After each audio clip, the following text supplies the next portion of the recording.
maram chabani huju ma phong chana ngasi ma press media da both electronic and media punamakta NSN IM gi statement ama rejoinder suhai alugam suhai asida NIA da charge ama NIA na hana tawgibana aikoi gi asumba Manipur gi tawriba sida Manipur gi lalhoroi sing Myanmar da leiba adugumba sing aduda revolutionary sing aduda aikoi gi NSN IM na mateng pangsilaga od ane chathai haibarum da tawrakpa aduda NSN IM na khumakpani no adunate Indian Army na dum Myanmar dagi changsilakpa aduga Manipur thogaiba pamba adumba kuki militant sing asida mateng pangsilaga maitai da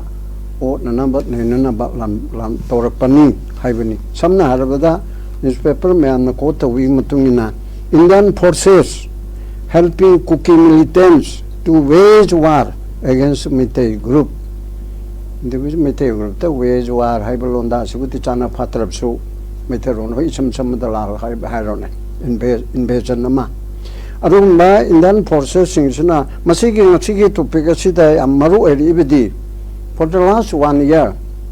heg horakpadigi thani ohum chalakpadigi mayam sina government of India na magi security forces singsina miching mikai naiba nakal ama khakta da mitang tangba malba aduna maram oidana khoigi mai bel mera paibi singna thatok thachin ha samai phalde adugi misang changi changde aduga dumba forces na adu neta ni ga hain leiba mafam digi changal tanthok kharni natraga chatkibe yai chatkidaba yade hoji phau tawripse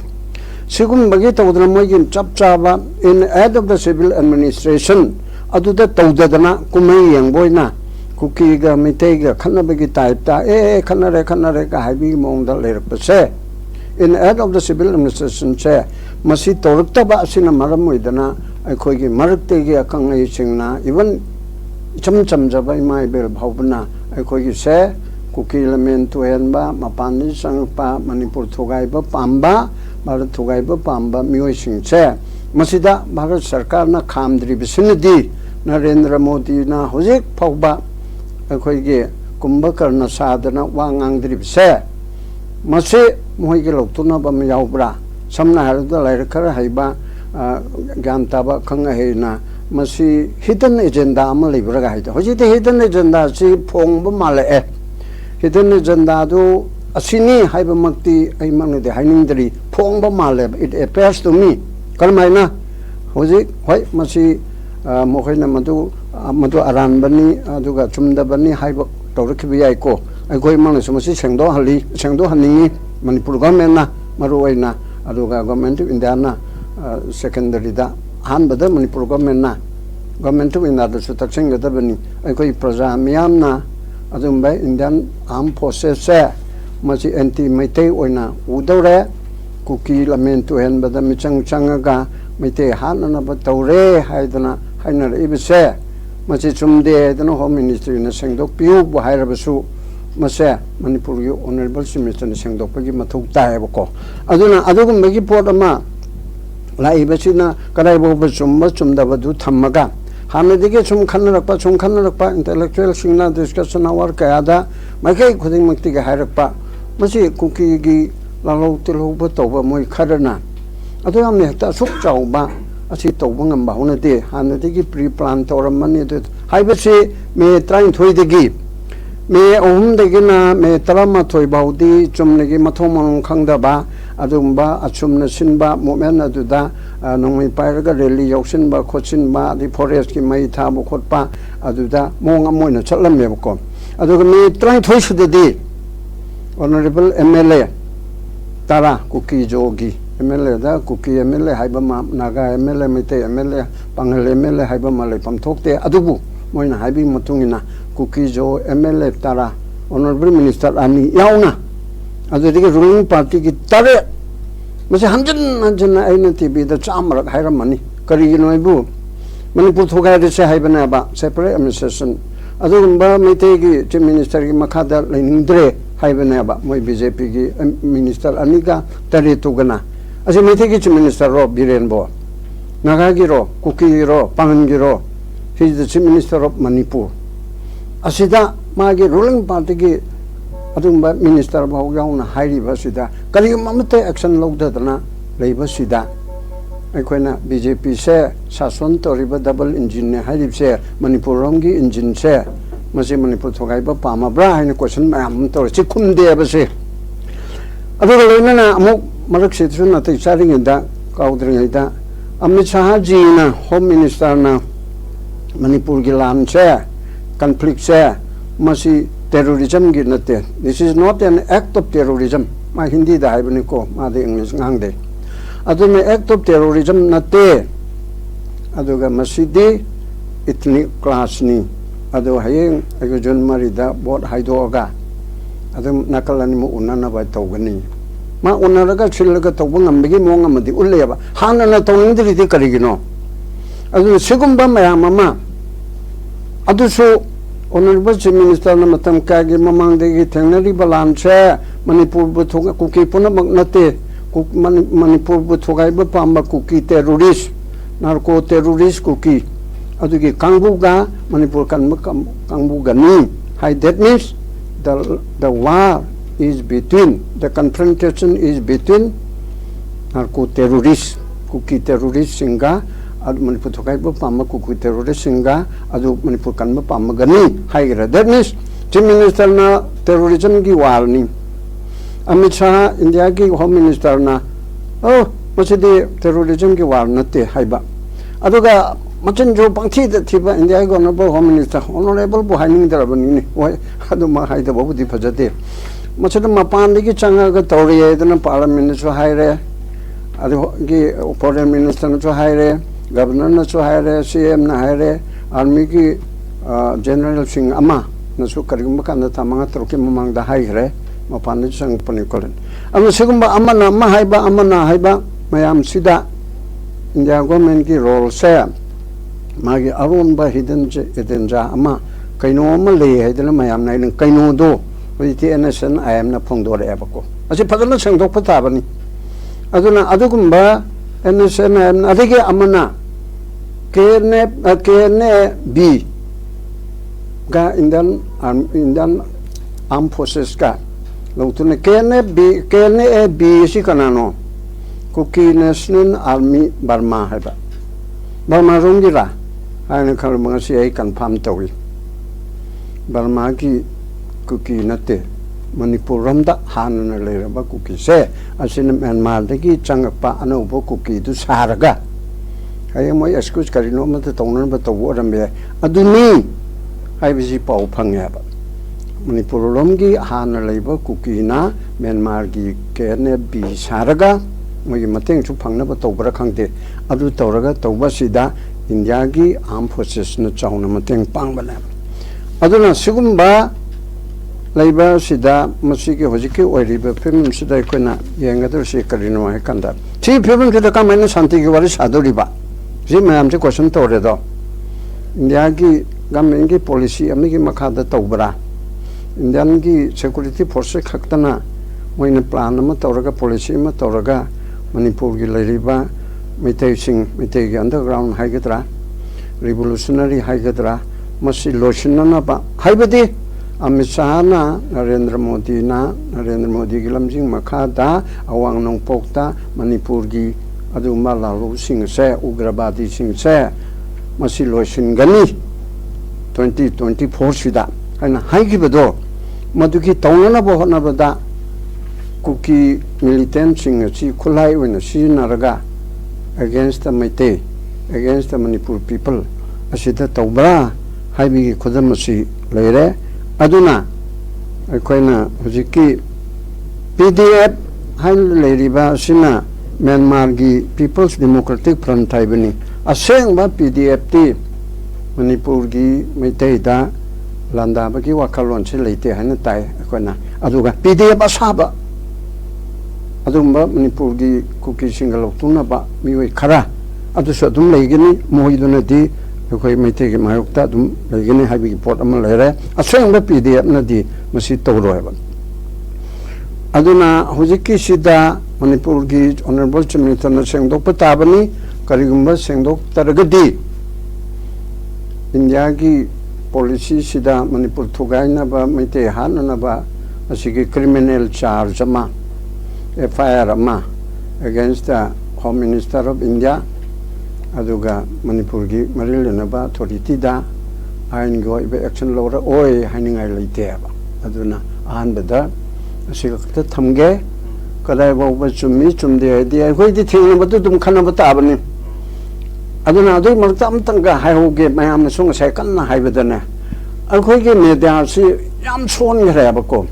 akhoi government si yam choli edana haijaba dongna media si su pura son greba khudam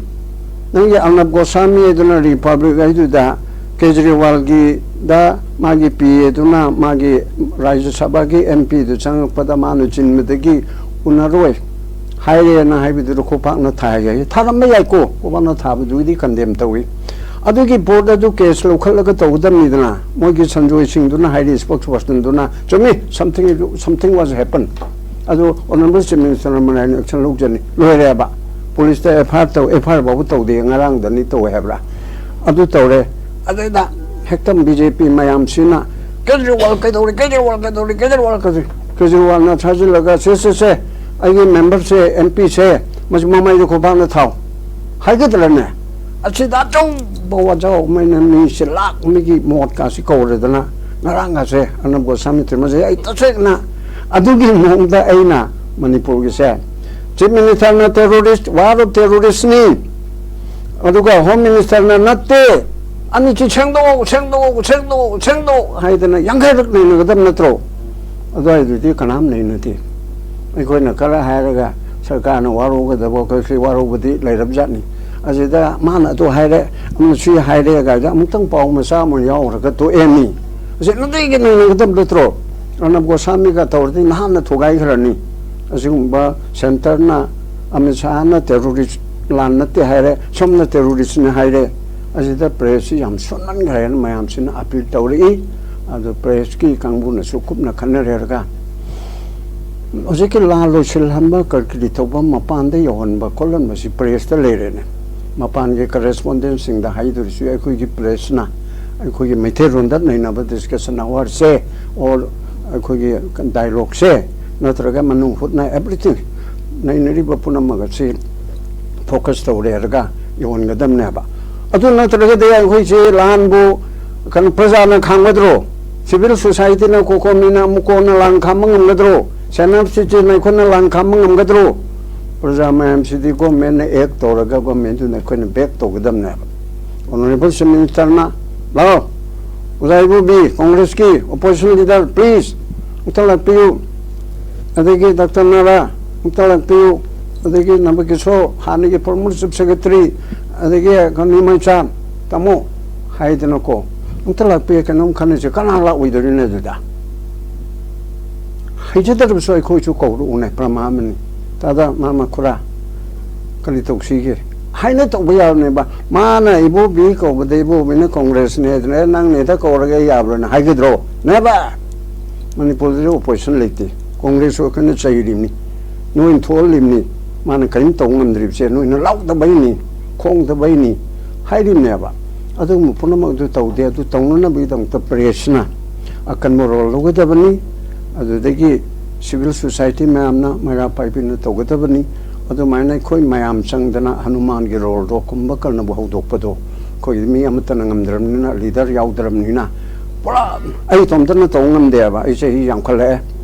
prime minister nak changa ga thanda hu charaga sigen haidu do ngai ra thun min angau bane hairani si mayam sina pressure si piptaba khoi civil society gi Pangal ki metei pangal ki kwai de maru ai raba jalan sai koina adi ko ko mina amukona adi aduna mayam loina pandre hai ba mayam sina punja political party mayam sina congress na CPI na JDU na am admi na aduna adana CPM na to ka jail bharo andalon mitero na raga jail thalalu movement adi no lan khamu par sarkar bu mikap tholu Narendra Modi ta thong thilu cho Honorable Chief Minister, nang mang thaw I khoi ingage hai dana ti lising manga mi humni dang tawda kai nom tawre Manipur Secretary ta thumjing gadam ni tawda democratic mena lawfully ꯑꯩꯈꯣꯏ gel ꯚꯥꯔꯣ ꯇꯧꯒꯅꯤ ꯁꯔꯀꯥꯔꯁꯨ ꯍꯥꯏꯔꯤꯕ ꯅꯣꯏꯒꯤ ꯖꯦꯜꯗꯣ ꯃꯤ 5,000 ꯊꯝꯅꯕ ꯃꯅꯤꯄꯨꯔ ꯐꯥꯁ ꯃꯅꯤꯄꯨꯔ ꯔꯥꯏꯐꯜꯁꯦ ꯑꯁꯤ ꯒ꯭ꯔꯥꯎꯟꯁꯤꯗ ꯑꯆꯧꯕ ꯄꯥꯈꯟ ꯑꯃ ꯈꯜꯂꯒ ꯔꯥꯖꯅꯤꯇꯤꯋꯥꯂꯥ ꯃꯌꯥꯝ ꯐꯥꯖꯤꯜꯂꯨ ꯁꯤꯚꯤꯜ ꯁꯣꯁꯥꯏꯇꯤ ꯃꯌꯥꯝ ꯐꯥꯖꯤꯜꯂꯨ ꯀꯔꯤꯒꯨꯝꯕ ꯖꯦꯜ ꯚꯥꯔꯣ ꯑꯟꯗ꯭ꯔꯣ ꯂꯥꯛꯑꯗꯤ ꯁꯔꯀꯥꯔꯒꯤꯁꯨ ꯑꯩꯈꯣꯏ ꯍꯥꯏꯕꯤꯔꯤꯕꯅꯤ ꯍꯥꯏꯅ ꯑꯗꯨꯃꯥꯏꯅ ꯇꯧꯒꯗꯕꯗꯨ ꯇꯧꯗꯦ ꯑꯗꯨꯅ ꯑꯩꯈꯣꯏ ꯃꯁꯦꯟ ꯈꯔ ꯂꯥꯎꯅꯕ ꯈꯣꯡꯅꯕ ꯑꯗꯩ ꯑꯃꯇꯪꯗ ꯂꯥꯁꯇ ꯍꯥꯏꯒꯦ ꯑꯩꯁꯦ ꯁꯥꯡꯗꯣꯛꯈꯤꯗꯧꯔꯦ ꯃꯌꯥꯝꯁꯤꯅ ꯀꯟꯅ ꯍꯥꯏꯔꯤꯁꯤ ꯈꯨꯜ ꯉꯥꯛꯄ ꯍꯥꯏꯅ ꯊꯣꯛꯏꯕ ꯑꯗꯨ ꯉꯥꯛꯄ ꯍꯥꯏꯅ ꯊꯣꯛꯏꯕ ꯃꯌꯥꯝꯁꯤ ꯁꯔꯀꯥꯔꯒꯤ ꯁꯤꯐꯥꯏꯅ ꯁ꯭ꯇꯦꯠꯀꯤ ꯁꯤꯐꯥꯏꯅ ꯁꯦꯟꯇ꯭ꯔꯦꯜ ꯐꯣꯔꯁꯦꯁꯁꯤꯡꯅ ꯃꯊꯧ ꯇꯧꯗꯕꯗꯒꯤ ꯑꯩꯕꯨ ꯉꯥꯛꯆꯗꯕ ꯌꯥꯗꯕꯅꯤꯅ ꯏꯟꯗꯤꯌꯟ ꯄꯦꯅꯥꯜ ꯀꯣꯗꯇ ꯁꯦꯛꯁꯟ 96ꯇꯁꯨ ꯍꯥꯏꯔꯤꯑꯕ ꯄ꯭ꯔꯥꯏꯚꯦꯠ ꯗꯤꯐꯦꯟꯁ ꯑꯩꯕꯨ ꯃꯤ ꯑꯃꯅ ꯍꯥꯠꯀꯗꯧꯔꯦꯕꯗꯤ ꯁꯤꯐꯥꯏꯅ ꯐꯥꯕ ꯑꯣꯏꯔꯕꯁꯨ ꯀꯣ ꯑꯩꯕꯨ ꯍꯥꯠꯀꯗꯧꯔꯦ ꯍꯥꯏꯔꯗꯤ ꯑꯩꯅ ꯉꯥꯛꯊꯣꯛꯅꯕ ꯎꯄꯥꯏ ꯑꯃ ꯍꯣꯠꯅꯕꯗ ꯃꯥ ꯁꯤꯕ ꯑꯩꯅ ꯇꯞꯅ ꯍꯥꯠꯄ ꯅꯠꯇꯕ ꯑꯁꯤ ꯃꯤ ꯍꯥꯠꯄ ꯇꯥꯔꯣꯏꯕ ꯍꯧꯖꯤꯛꯇꯤ ꯑꯅꯧꯕ IPC ꯂꯥꯛꯀꯗꯧꯔꯤꯁꯤꯗꯗꯤ private defence right to defence ꯌꯥꯝ ꯆꯥꯎꯅ ꯌꯥꯎꯔꯦ ꯑꯩꯅ ꯍꯥꯏꯐꯦꯠ ꯉꯔꯥꯡ ꯍꯥꯏꯐꯦꯠ ꯌꯦꯡꯕꯗ ꯑꯗꯨꯅ ꯑꯗꯨꯒꯨꯝꯕꯒꯤ ꯄꯣꯠ ꯑꯗꯨꯗ ꯂꯩꯕꯗꯨꯅ ꯑꯩꯈꯣꯏꯒꯤ ꯚꯤꯂꯦꯖ ꯚꯣꯂꯨꯟꯇꯤꯌꯔꯁꯤꯡꯅ ꯈꯨꯟ ꯉꯥꯛꯄ ꯍꯥꯏꯗꯅ ꯑꯩꯈꯣꯏꯅ ꯃꯃꯤꯡ ꯊꯣꯜꯂꯒ ꯇꯣꯉꯥꯟꯕ ꯀꯣ ꯑꯗꯨꯗ ꯒꯣꯔꯃꯦꯟꯒꯤ ꯑꯗꯨꯅ ꯂꯤꯡꯈꯠꯇꯒꯦ ꯍꯥꯏꯅꯔꯤꯁꯨ ꯁꯕꯖꯦꯛ ꯇꯨ ꯀꯔꯦꯛꯁꯟ ꯑꯗꯨꯒꯨꯝꯕꯒꯤ ꯇꯧꯔꯒ ꯂꯥꯛꯏꯕꯁꯦ ꯁꯦꯟꯇ꯭ꯔꯦꯜ ꯐꯣꯔꯁꯦꯁꯁꯤꯡꯅ ꯃꯊꯧ ꯇꯧꯗꯕ ꯁ꯭ꯇꯦꯠ ꯐꯣꯔꯁꯦꯁꯁꯤꯡꯅ ꯃꯊꯧ ꯇꯧꯗꯕ ꯒꯣꯔꯃꯦꯟꯅ ꯇꯧꯍꯟꯗꯅꯕ ꯍꯣꯠꯅꯕ ꯑꯗꯨꯗꯒꯤꯅꯦꯕ ꯑꯗꯨꯅ ꯃꯗꯨ ꯁ꯭ꯇꯦꯠꯅ ꯐꯖꯅ ꯊꯕꯛ ꯇꯧꯕꯤꯔꯣ ꯁꯦꯟꯇ꯭ꯔꯦꯜ ꯐꯣꯔꯁꯦꯁꯁꯤꯡꯅ ꯆꯞ ꯆꯥꯕ ꯃꯊꯧꯗꯣ ꯏꯟ ꯑꯦꯗ ꯑꯣꯐ ꯗ ꯁꯤꯚꯤꯜ ꯑꯦꯗꯃꯤꯅꯤꯁꯇ꯭ꯔꯦꯁꯟꯁꯤ ꯇꯧꯍꯟꯕꯤꯔꯣ ꯑꯗꯨꯒ ꯚꯤꯂꯦꯖ ꯚꯣꯂꯨꯟꯇꯤꯌꯔꯁꯤꯡꯁꯤ ꯄꯣꯊꯥꯍꯟꯕꯤꯔꯣ ꯍꯥꯏꯕ ꯑꯁꯤ ꯃꯌꯥꯝꯗ ꯍꯥꯏꯕꯤꯌꯨ ꯍꯥꯏꯕꯁꯤ ꯀꯂꯥꯀꯥꯔ 3-4 ꯑꯗꯨꯒ ꯄ꯭ꯔꯣꯐꯦꯁꯔ 2-3 ꯑꯩꯅ ꯃꯤꯡ ꯄꯟꯒꯦꯗꯤ ꯃꯤꯡꯗꯤ ꯄꯟꯕꯤꯅꯨ ꯍꯥꯏꯗꯅ ꯑꯄꯤꯜ ꯇꯧꯔꯛꯑꯦꯕ ꯑꯗꯨꯅ ꯊ꯭ꯔꯨ ꯌꯣꯔ ꯆꯦꯅꯦꯜ ꯑꯁꯤꯃꯁꯨ ꯁ꯭ꯇꯦꯠꯅ ꯃꯥꯒꯤ ꯔꯦꯁꯄꯣꯟꯁꯤꯕꯤꯂꯤꯇꯤ ꯂꯧꯕꯤꯌꯨ ꯁꯦꯟꯇꯔꯅ ꯃꯥꯒꯤ ꯔꯦꯁꯄꯣꯟꯁꯤꯕꯤꯂꯤꯇꯤ ꯂꯧꯕꯤꯌꯨ ꯍꯥꯏꯅ ꯁꯨꯃꯥꯏꯅ ꯑꯍꯥꯟꯕꯗ ꯊꯝꯖꯒꯦ ꯑꯣꯖꯥꯃꯅꯤ ꯃꯇꯝꯁꯦ ꯌꯥꯝ ꯂꯩꯁꯤꯜꯂꯛꯇ꯭ꯔꯦ ꯑꯣꯖꯥꯃꯅꯤꯗ ꯋꯥꯍꯩ ꯑꯔꯣꯏꯕ ꯑꯣꯏꯅ ꯋꯥꯍꯪ ꯑꯝꯇꯪ ꯍꯪꯖꯧꯒꯦ ꯑꯣꯖꯥꯃꯅꯤ ꯑꯣꯖꯥꯅꯁꯦ ꯐꯖꯅ ꯍꯥꯏꯕꯤꯈ꯭ꯔꯦ ꯁꯤꯗꯩꯁꯤꯗ ꯑꯩꯈꯣꯏꯒꯤ NSNIMꯅ ꯍꯥꯏꯔꯛꯏꯕꯁꯤ ꯃꯈꯣꯏꯒꯤ ꯃꯊꯛꯇ ꯂꯥꯟ ꯇꯥꯁꯟꯕ ꯍꯧꯔꯛꯑꯕꯅꯤꯅ ꯍꯧꯖꯤꯛꯁꯦ ꯏꯟꯗꯤꯌꯥ ꯂꯩꯉꯥꯛꯀ गवर्नमेंट ऑफ इंडिया का NSNIM का सही कुंतरे से उसे सीज फायर लेरी बने खुद थाना दबा न लेरी बने मस्जिद मखोई मरक्सिदा अकाइबा अहोंग लापगी फिल्म लेबरा हजि थोलैबा नाकन अनीमगी अवाय अखुम काउंटर एक्यूजेशन तौरी मैमसिना लोइनाना मसी इफेक्टसिना कोई मणिपुर दा शांतिपुरपगी रिस्टोरेशन तौना पीस रिस्टोरेशन तौना होनरी बसिदा केम याम अकाइबा पिरक पे ओजामनी अरोय बोइना हजि सिगी फिल्म से तौरदि गवर्नमेंट ऑफ इंडिया ना डायरेक्ट नत्रसु मागी गवर्नमेंट ऑफ इंडिया ना कंट्रोल तौदबा इंडियन आर्म फोर्सेस ना नाकलमदा तोंगसिलगा तौवी हाइबसिना चुम्बा तारगदी आई मामना मदु चुम्मे हाइबदि ngамद्रि चुम्बा तारगदी अदुदा शांति कमाइन तौदरिबा शांति थमगे हरदि पॉलिटिकल सॉल्यूशन म तौगे हरदि गवर्नमेंट ऑफ इंडिया ना तौगेदि प्राइम मिनिस्टर नरेंद्र मोदी तौगेदि पुंग अमगी थबकनी नोमगी थबकनी निनी की थबकनी प्राइम मिनिस्टर न वांगंदे हाय जनान कनानो मना डिस्कशन अमदा हाय बा फंक्शन वांगंग के दु दैनो मा कजु तौ यारोय अदु नति प्राइम मिनिस्टर वांगंग पजु मणिपुर से भारत के कनोनी मनीनी गायना हाइबदु नते बा कोइना पामिबदि मणिपुर दा जे मै चाइब से समय तौदमनी कुकी मतंग से समय तोरो जुजु तोरो है बिरेन लाओ अदुदगी कुकी गेमले तरा लाओ अदुगी कांग्रेस की मंगा लापियो अदुदगी अदु लापियो सीएसओ मयाम लाओ पांगल के कांगबो लाओ कोकोमी लाओ नागा मयाम लाओ अदु मयाम लाओ दिल्ली दा आई रोय उननी हायदन नोंग तौबद दुम याब नत्रा अदु तौगदबदु तौदना ना कोइना ना सेंट्रल फोर्सेस थाजिलगा मिते अंडरग्राउंड लोचलहनना बगी मौंगदा तौबदुदी ते अंडरग्राउंड लेरिबा एनी अंडरग्राउंड आइना Yadav सिंगो अखोनी याबगी वानते being a local citizen कोनी याब नते माइ मागी पाम लाइन दु तौजबनी अदुगुम सिंग अदु नमफुदा कुकी खुलाई पाइबा सिंग अदु सिजिनदरगा तौब पोट असिदि चुमदेबा अदुना शांतिपुर के हरदि पॉलिटिकल सॉल्यूशन तौगदबनी पॉलिटिकल सॉल्यूशन हाइबसे पॉलिटिकल सॉल्यूशन के मीनिंग से याम चावी मिचमना खनरिबो पॉलिटिकल सॉल्यूशन दो राजनीति के बॉल लेपर राजनीति की पॉलिटिकल सॉल्यूशन नते को कनागुमना अखोई मरक्ता कनोदा नैनब यावसिंगता पॉलिटिकल सॉल्यूशन करी तौदन पॉलिटिकल सॉल्यूशन नतन लेते ला लेपकदरसि पॉलिटिकल सॉल्यूशन मखलमनी गवर्नमेंट इंडिया ने तौदरसि पॉलिटिकल सॉल्यूशन सिगी तोंगानब लो मयाम अम लेबा पॉलिटिकल सॉल्यूशन से अदुगा थोई बवा थोक थोक मयाम से असि पॉलिटिकली सॉल्व तौदनी political party punamangna politics tawgadamni asida politics tawbinoye adudi ke duduriba yopak paya yamna duribro adudi politics nate politically communist na pukalakpa politically congress na pukalakpa BJP na pukalakpa individual na pukalakpa civil society na pukalipse politically oigadamni ba political oidana kal political oibinu rainti changbinu adudi rainti se karino मैं high दे पैसा चाबा खन्नाबा चाइनाबा अदगी मोदी ना राहुल गांधी हुनबा राहुल गांधी ने मोदी हुनबा अदुगी राजनीति रो अदु नते अदुदी चंगबी गनु मणिपुर कल में चौक नोंगई पार का लाल हरि भारत के तो खाई में ताने ऐसे आम पॉलिटिक्स नी ने सिविल सोसाइटी सिंग ना प्रेशर ग्रुप ओन तोरिबा असि अखोई के सोशल पॉलिटिक्स नी ने वॉलंटियर पॉलिटिक्स अदुदी के इलेक्टोरल पॉलिटिक्स बहुत लेपा हा कम्युनिस्ट कांग्रेस बीजेपी हाई सुना बहुत लेपा दोल Lepa ngak tabada su politics to wiya ba lepa ngak na bi da mukta sason pai da su ya ba aduna politically punamang se sob to gadabani aduna tadana nakana ma da mchang chang ka santi thamgana na de kalam chun thajara roi adudi ya roi sumaina haijage thank you tamani thank you so much zamani khoi manipur gi media je son ba mak ni manipur media je son de na longje khoi ka tu karan fabricated story to de manipur khoi maru ina khoi belin de le ba media mayam ji irang horok padi hongna aseng ba achumba waron do puthong na lemo honai ngasi bok ta ma panam de lak mina soira ga jo khoina chumtho ga moida takpi daga yam kan khon daga khoi manipur gi le manipur de le ri ba pongmi sing je mathwa yauna aseng ba chali sing ba de ozamani dai ja haijage adu ozamani schol hai do hen kan kan ba khoi media gi khoi pretend di hai tera khoi yam kan mo kono jagi oza thank you so much oza